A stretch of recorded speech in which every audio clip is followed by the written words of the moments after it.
Hi,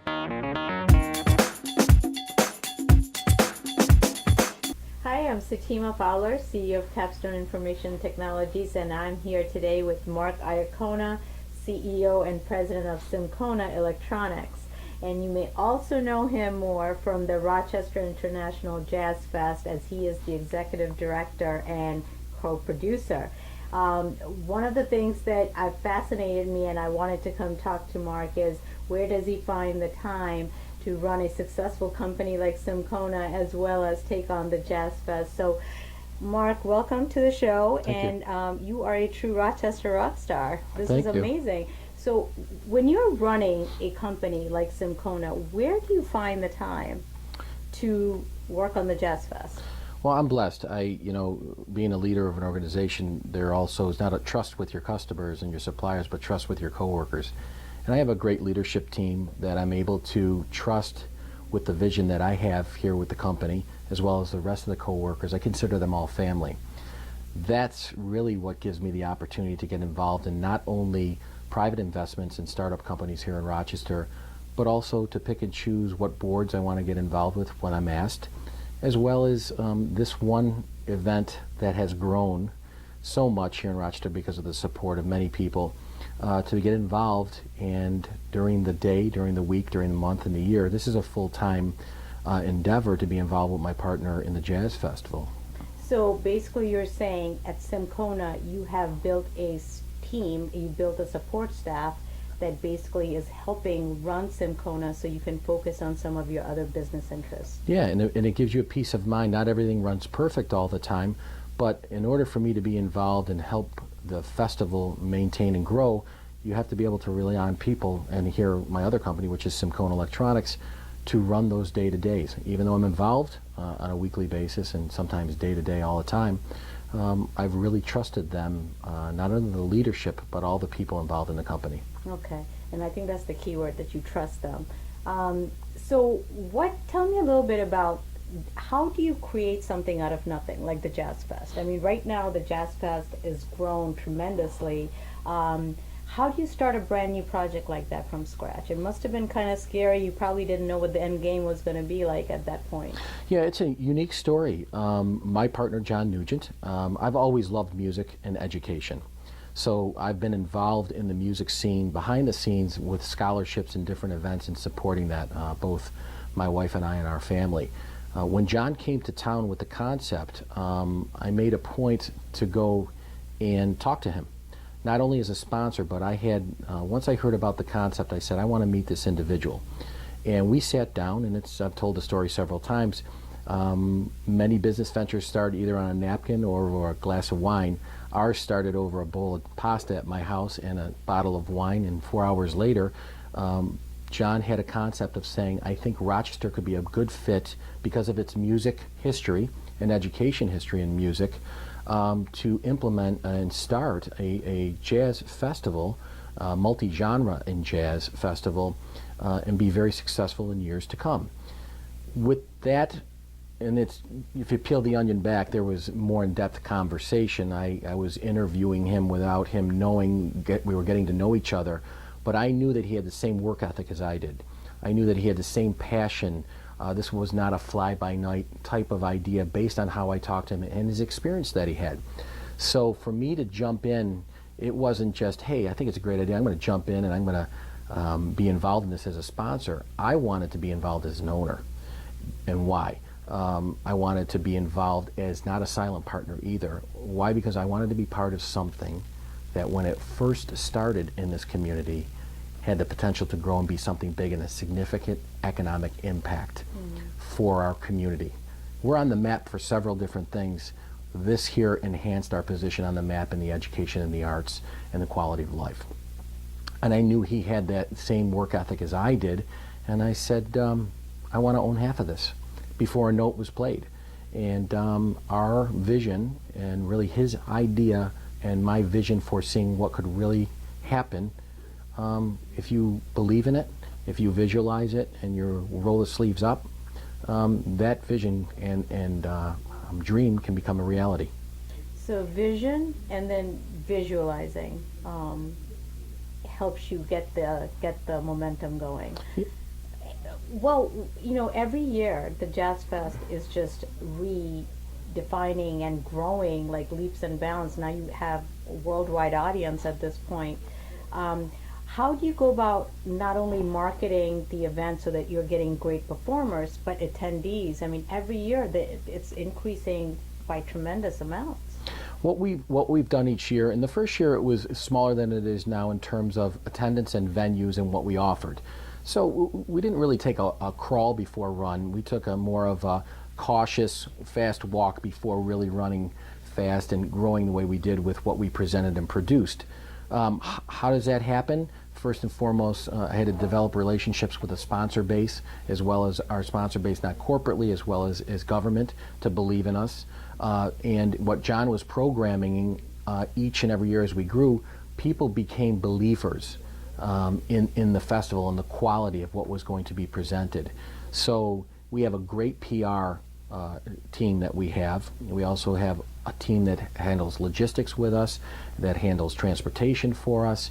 So that team has grown with us, and they've seen that we're two individuals that aren't two guys that sit up in an office somewhere during this festival. We're very present, we're very involved, but that team, just like here at Simcona, we trust and we put our faith in them. We micromanage where we need to, and we back away, and if we're sequestering these individuals, and by the way, 99% of it, 98% of it is done with all local-based companies. That's a really good situation to have. So the true economic impact is really happening.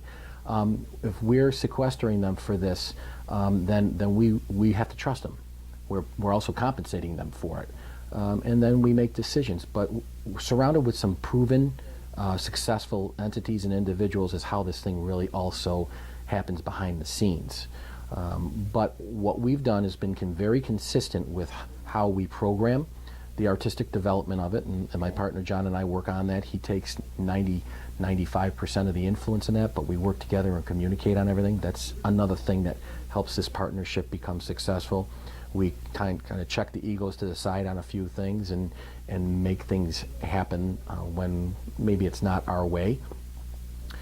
But the programming theme, the level of quality that people come to expect is there each and every year. We try not to compromise at all and go backwards. It's great to be the biggest and keep growing every year. We want to be the best at what we do in our music production industry. So we don't necessarily want to be the biggest. We want to be the best at what we do and have a positive impact every year. And that's how things really, really happen. And it comes down to when you walk away at the end of the 9 days, people wondering and saying, why can't they do this for 2 weeks? So we want that we want that thirst to be there. And we go by with it's not who you know, it's who you don't know, because we're bringing emerging artists in the jazz industry in the different genres. We have a different element of music, not all jazz, so that we can draw people to our community so that they can say, I didn't know I liked jazz. I went and just heard a Southern rock free concert, and now I went and checked out one of these musicians in one of the nightclubs, and wow, I didn't know I liked jazz. So. Now, you make it almost sound easy, but I know it's not. I mean, you can put on a great venue, but getting butts to the seats is not easy. So in the context of outside of like a jazz fest, so people who are business people that are putting together seminars or trade shows, how do they get the butts in the seats? What does that promotion, what does that, is it just picking up the phone and making tons of phone calls, hard work like that? Well, it's a great question, and it's a great statement that you made first in terms of getting people to come to the festival. The demand is there. We've created a different demand in terms of what the experience is. So they're not just coming to a concert. They're coming for an experience, a destination within that mile and a half radius of everywhere they can walk from. But first and foremost, none of it happens unless we have the support. So when you talk about being on the phone, my responsibility is to build that trust with the sponsor base, not only corporate and as well as government, is to say we can deliver what we promised. You will want to be associated with this festival. Not all the sponsors, if you look at it, are really in the festival to necessarily grow their business. Some of them have a captive market, and it's market share that they're sharing. It's more of being involved in the community event, as well as a value added for customer development as a way of business to business that they do. So that's where the phone calls come in, and a lot of it's not a one and done. It's more of I'm nurturing these relationships throughout the year. And that's where we try to be different with follow-up and communication and things like that. Getting the people to come, which we're really, really excited about over the last six years really, we actually sell thousands of club passes, which give you access, multi-day access. The investment in the club pass gives you multi-day access and a tremendous value for 9 days to 10 plus venues that are out there. We sell thousands of those passes before a lineup is even announced in March. That's trust on your festival attendees. So we have people in October and November of each year before June of the following year buying thousands of these passes, not knowing one single artist that's coming. That's awesome. That's trust, Yeah. right? So they've come to know that what we're programming is something multicultural, multinational, and new and emerging artists, as well as established and respected artists within the jazz genres that we present. And they're saying, I have no risk here. I know I'm going to learn something, I'm going to experience something, and by the way, I'm going to have a great time going there. That's amazing. I think you're fascinating. I have so much admiration for people who created something out of nothing and visualized it all yourself, came up with it, and it's making it happen. I think that's amazing. So I think coming back to Simcona a little bit, I meet with a lot of different business owners, and there's some business owners that are not doing so well, and they blame the economy. How do you handle that? The economy is what it is. It's not under your control. So how do you counter that and keep forging your businesses forward? Yeah, that is obviously any business owner's the ultimate desire is to continue to. What I say to our team is how do we continue to try to be recession proof? And I look at it in different facets. We're strong in some territories because we've been there for many, many years, where we have more of a presence in a certain regional area, and that's a little bit tougher. But in the areas where we're making investments in individuals, where we're not strong, the world is our oyster type of opportunity. And that doesn't mean we're going to go in and we're going to competitively degrade pricing in order to get market share. Right. They really have an opportunity. They have to prove themselves as a presence, and really it's hard when you're 300 miles away from the headquarters and your inventory and different activities like that. But you truly have an opportunity to build trust with your customer and grow that business, and it's brand new to us. So the total available market for a company like Simcona is wide open. So I never use the excuse. If I didn't own the company, I was reporting to a holding company board of directors, I would never even use the excuse of the economy, just for that reason. Where we're established and in mature territories for us, it's a little bit tougher, but we still, as we call it, try to go and sell deeper and wider within our organization, as well as in the territory within our customers' organizations. So we may be servicing our available market within that customer, maybe only 15% of it. Our goal is always to have at least a third. You're never going to get 100%, and when you're at 50% or more, you do have a different challenge, because now customers will start to look at productivity and different things, even and lose kind of focus on total acquisition cost structure versus a piece part type of situation. So we don't use I personally do not use the economy as an excuse. I focused on, are we making money? I obviously have different financial obligations that we have at Simcona over the next few years, but we've been profitable since 1962, the inception of Simcona. That's something that drives me. But if we're focusing on our customers' success and being involved in product development, we'll have our ups and downs, but we should always be positioned in order for the next growth curve to be right there. Now, are you focusing and investing more in sales and marketing so you can reach more clients? Yeah, absolutely. Well, and we're constantly analyzing am I surrounding myself with the right people? All the way from my leadership team through the rest of the organization. I believe that everyone in the organization even is representing our company and acts as a salesperson. We're a sales-driven, profit-oriented company. So we don't manufacture a product. Our skill sets is to go and drive and offer solutions to our customers that are manufacturing a product with the products that we provide through electronics and wire and cable. And then we hopefully will then manage that just-in-time type of management of inventories for the customer for their manufacturing, and then make decisions on inventories that we should be carrying for day-to-day purchases for customers that we list via the internet, as well as proactively trying to sell to those customers. So are you adding extra value-added things to your service offering to appeal to those clients? We are. We're truly going after now activity-based opportunities within customers that are saying, we need to take some of the people that we have on board and have them focus on this type of an activity from an engineering or procurement standpoint. Would you please manage this volume of business for us? We call low risk product, or we call our B, C, and D items. We no longer want to manage that internally. We're going to take our people on those and our individuals and focus them on the high risk. And so could you please manage this? This may or may not be in your core strength, but managing inventories is your core strength. So we're going to introduce you to the supply stream. We want you to deal with the supply stream.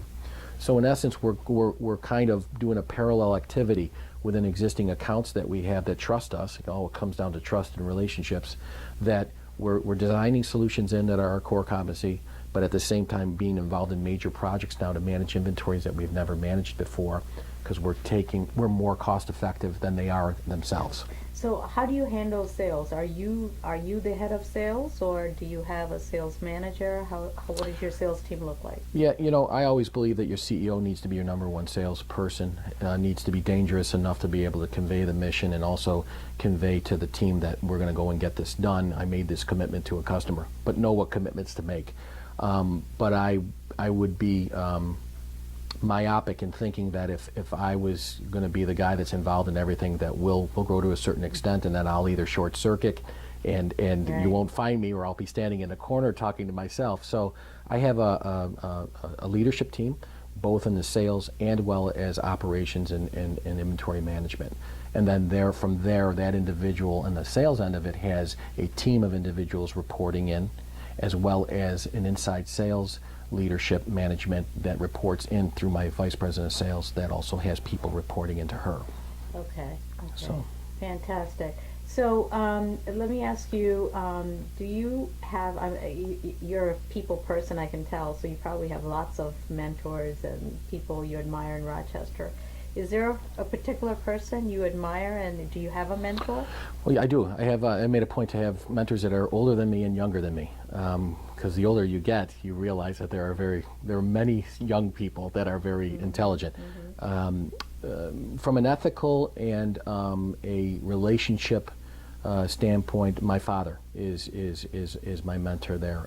I learned a lot and have learned a lot. Unfortunately, he's still here and walking this earth. Even at 88, he is very sharp with regards to perception and making commitments. Wow. So that's something through osmosis. Not really we ever have a sit down and talk about. Very rarely, unless I have some challenges.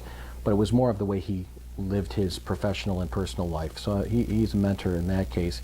I have another individual that's here in Rochester that owns, used to be the CEO of Paytech, as well as some other startup companies, that is not only a friend but is a mentor, and he knows when we are in conversation, when he's being a mentor and when he's being a friend.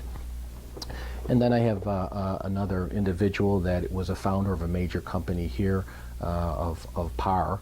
So when you go into any of the PAR electronics, and there's a government systems, but an individual that when you go into a McDonald's or a fast food, you see the point of sale equipment.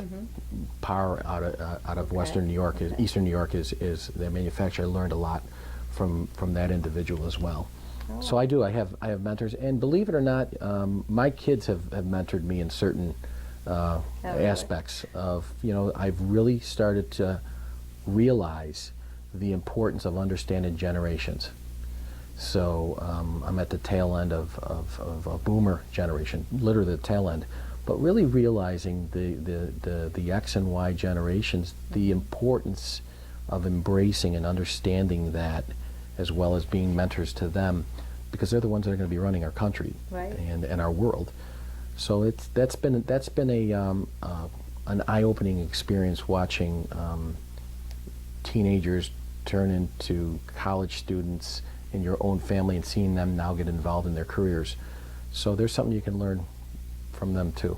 Absolutely. Well, I think you're probably blessed and surrounded by a wealth of people that you can draw from and also give back. So I think it's fascinating. I think you are a Rochester rock star, and we're so lucky to have you in this community, not only with your business, Simcona, but just with the Jazz Fest and bringing people, tourists, into Rochester that otherwise probably would have never come here. So any last words of advice for other entrepreneurs? I think that the most important thing of an individual that wants to go for it in terms of a business venture on their own or with someone else is to first and foremost, do you believe in it? And whether it's a product, whether it's a service, if you take yourself outside of the parade and you're able to put yourself up in the Macy's Day Parade and put yourself up in the building and see, I know I'm not there yet, but can I visualize where I want it to end up, what the end in mind is? So what am I truly trying to accomplish? Do I believe in it? And if you truly believe in it, then plan for it. There is no right or wrong time to start a business, in my opinion. That if it's a challenging economic times or it's booming, I don't think that matters. I think if you have a vision, you believe in it, you're passionate about it, you plan it, then you go for it. Finances have a lot to do with it. If you're individually financing it, if you're going with a group of people, if you're going to an institution for asking for the financing, make sure that you have not only a legitimate plan, but a well thought out plan that people, when you're displaying what you want to accomplish, are already saying, where do I sign and how do I support you?